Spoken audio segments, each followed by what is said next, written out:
আসসালামু আলাইকুম। এখন শুনবেন সংবাদ শিরোনাম।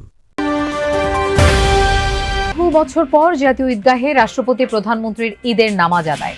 ধনী গরিব নির্বিশেষে জামাতে শরিক সব শ্রেণীর মানুষ। যমুনায় সর্বস্তরের মানুষের সঙ্গে প্রধানমন্ত্রী তারেক রহমানের ঈদ শুভেচ্ছা প্রত্যাশিত দেশ গড়ে তুলতে। নিজ এলাকায় ঈদের নামাজ আদায়ের পর কূটনীতিকদের সাথে বিরোধী দলীয় নেতার শুভেচ্ছা বিনিময় জানালেন। সংসদের পাশাপাশি রাজপথ আন্দোলনের জন্য যুদ্ধ পরিস্থিতিতে সৌদি আরব সহ মধ্যপ্রাচ্যের দেশগুলো ঈদ উদযাপন। 60 বছরে প্রথমবার জামাত হলো না আল আকসায়। এতক্ষণ শুনছিলেন সংবাদ শিরোনাম। এখন শুনবেন বিস্তারিত। দেশ, জাতি আর মুসলিম উম্মার শান্তি ও সমৃদ্ধি কামনায় জাতীয় ঈদগাহে হয়েছে পবিত্র ঈদ উল ফিতরের প্রধান জামাত। পাশাপাশি ছিল বিশ্বব্যাপী চলমান অস্থিরতা আর যুদ্ধ বন্ধের প্রার্থনা। সাধারণ মুসল্লিদের সাথে সামিল হয়ে নামাজ পড়েছেন রাষ্ট্রপতি, প্রধানমন্ত্রী ও প্রধান বিচারপতি সহ সরকারের শীর্ষ ব্যক্তিরাও। মাহফুজ মিশন। ভোর থেকেই গুমোট আবহাওয়া, সূর্যের দেখা নেই। এসব পায়ে ঠেলে সব পথ যেন মিলেছিল একখানে জাতীয় ঈদগাহ ময়দানে। নারী, পুরুষ, শিশু ঈদ আনন্দে সামিল হতে সবাই এসেছিলেন এখানে। মূল ভেন্যুর চারদিকেই ছিল মানুষের এমন ঢল। লক্ষ্য একটাই, বড় জামাতে একসাথে নামাজ আদায়, আর তাতে নাকি সওয়াবও বেশি। তাই কেবল রাজধানী নয়, আশপাশের জেলা থেকেও এসেছিলেন অনেকে। জাতীয় ঈদগাহের ধারণ ক্ষমতা 90,000 থেকে 1 লাখ হলেও ধারণা উপস্থিতি ছিল তার চেয়ে বেশি। সাধারণের সাথে এক কাতারে জাতীয় ঈদগাহে ছিলেন রাষ্ট্রপতি, প্রধানমন্ত্রী, প্রধান বিচারপতি ও মন্ত্রিসভার সদস্য সহ সরকারের নীতি নির্ধারকরা। খুতবায় এক মাসের রোজা শেষে ঈদ উল ফিতরের তাৎপর্য তুলে ধরেন ইমাম। নির্ধারিত সময় ঠিক 8:30টায় শুরু হয় দেশের প্রধান এই ঈদ জামাত। আল্লাহু আকবার, আল্লাহু আকবার। মোনাজাতে আসে মানুষের কল্যাণ আর নিরাপত্তা কামনা, সাথে আগামী দিনগুলোতে যেন স্থিতিশীল থাকে বাংলাদেশ তথা পুরো বিশ্ব। রব্বানা লা তুযিগ কুলুবানা বা'দা ইয হাদাইতানা ওয়া হাব লানা মিন লাদুনকা রাহমা। আমাদের রাষ্ট্রের যে সমস্যাগুলো আছে সেগুলো সমাধান করা দরকার। আল্লাহর কাছে চাইবো যাতে আমাদের বাংলাদেশটা অনেক সুন্দরভাবে চলে, সবাই যাতে মানসিক শান্তিতে থাকে এবং সবাই যাতে ভালো থাকে। ইরান ইসরায়েল যুদ্ধ তথা চলমান বিশ্ব অস্থিরতা বন্ধের প্রার্থনাও ছিল ঈদ জামাতে। পুরো বিশ্বের মুসলমান আমরা এক হয়ে আমরা শান্তিময় একটা পৃথিবী গড়তে পারি। ইরানে যুদ্ধ হচ্ছে, ওখানে যে মুসলমানদের হেফাজত করে। সকলের জন্য আমরা দোয়া করব, সকলে যাতে ভালো মতো ঈদ করতে পারে। আমরা শান্তিময় একটা পৃথিবী করতে চাই। হানাহানি বন্ধ হয়ে যাতে সবাই সুখে শান্তিতে যাতে ঈদ উদযাপন করতে পারে। এই ঈদের দিনটা ভালোভাবে আমরা পালন করতে পারি। ঈদ মুবারক। মৃত পিতা মাতা আর স্বজনের জন্য প্রার্থনার পাশাপাশি ছিল জীবিতদের সুস্থতার প্রত্যাশাও। আমরা অবশ্যই আমাদের পিতামাতার দিকে আজকে খেয়েছি কিনা, আমরা খাওয়ার আগে তারা খেয়েছি কিনা এই জিনিসটা আজকে আগে খোঁজ নিয়ে তারপর দিনগুলোতে আরো বেশি শান্তিপূর্ণভাবে ঈদ উদযাপনের প্রত্যাশা জানিয়েছেন প্রধানমন্ত্রী তারেক রহমান। তিনি বলেছেন, জনগণের সহযোগিতা থাকলে নির্বাচিত সরকার দেশ গঠনের কাজে সর্বোচ্চ শক্তি দিয়ে কাজ করবে। ঈদের শুভেচ্ছা বিনিময় শেষে প্রধানমন্ত্রী এসব কথা বলেন। আর এর আগে রাষ্ট্রপতি মোহাম্মদ শাহাবুদ্দিন ও প্রধানমন্ত্রী তারেক রহমান জাতীয় ঈদগাহে ঈদের নামাজ আদায় করেন।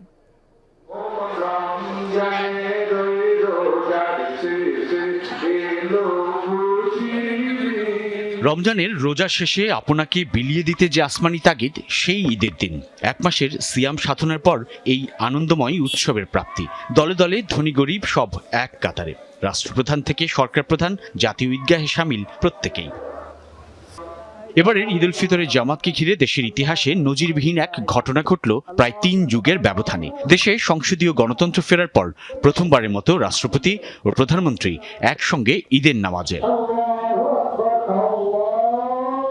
সকাল 8:30টায় জাতীয় ঈদগাহে রাষ্ট্রপতি মোহাম্মদ শাহাবুদ্দিন ও প্রধানমন্ত্রী তারেক রহমান ঈদের নামাজ আদায় করলেন সর্বস্তরের সঙ্গে। এ যেন সব শ্রেণীর মানুষের এক কাতারে দাঁড়িয়ে ঈদ উদযাপনেরই প্রতীকী রূপ। নতুন নির্বাচিত রাজনৈতিক সরকার প্রধান প্রধানমন্ত্রী তারেক রহমান দীর্ঘ বিরতি শেষে দেশের ইতিহাসের পুরুষ প্রধানমন্ত্রী।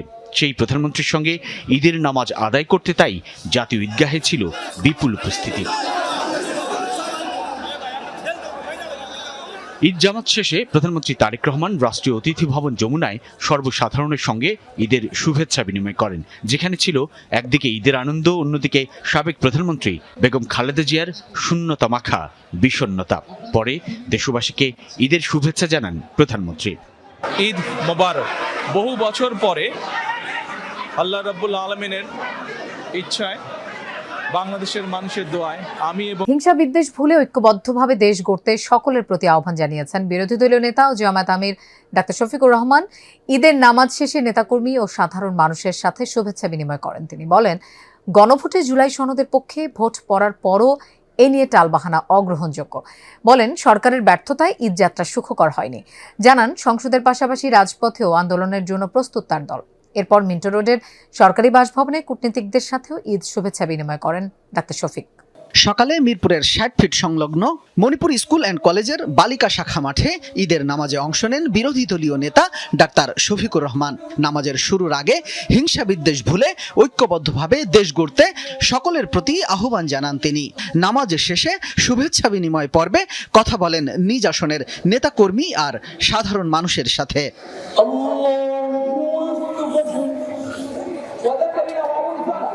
পরে সাংবাদিকদের সাথে আলাপকালে ঈদযাত্রায় জনভোগান্তির জন্য সরকারের সমালোচনা করেন বিরোধী দলীয় নেতা।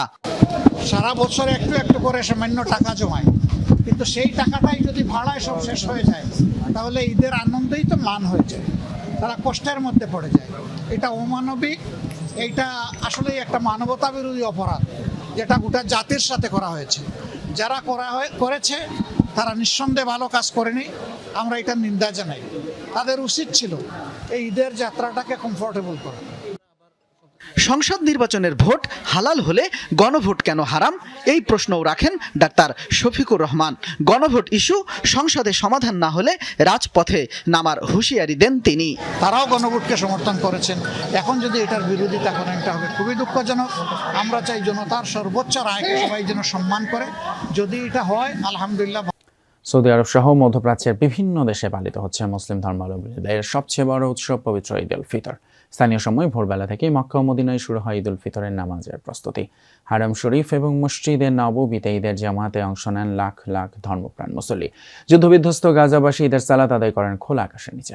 সংযুক্ত আরব আমিরাত, কাতার, কুয়েত, বাহরাইনে ঈদ উল ফিতর উদযাপিত হলেও একদিন পর ঈদ পালন করবে মধ্যপ্রাচ্যের আরেক দেশ। তাকবীরে তাকবীরে মুখরিত আল্লাহর ঘর। সংযম আত্মশুদ্ধির ১ মাস পর পবিত্র ঈদ উল ফিতরের সালাতে অংশ নেন ধর্মপ্রাণ মুসলিমরা। আল্লাহু আকবার। মক্কার স্থানীয় সময় সকাল ৬টা ৩৯ মসজিদুল হারামে অনুষ্ঠিত হয় ঈদ উল ফিতরের প্রথম জামাত। লাখো মুসল্লির অংশগ্রহণে এতে ইমামতি করেন শায়েখ উসামা খায়াত। খুতবা শেষে বিশ্বজুড়ে মুসলিম উম্মার শান্তি কামনায় দোয়া করা হয় মোনাজাতে।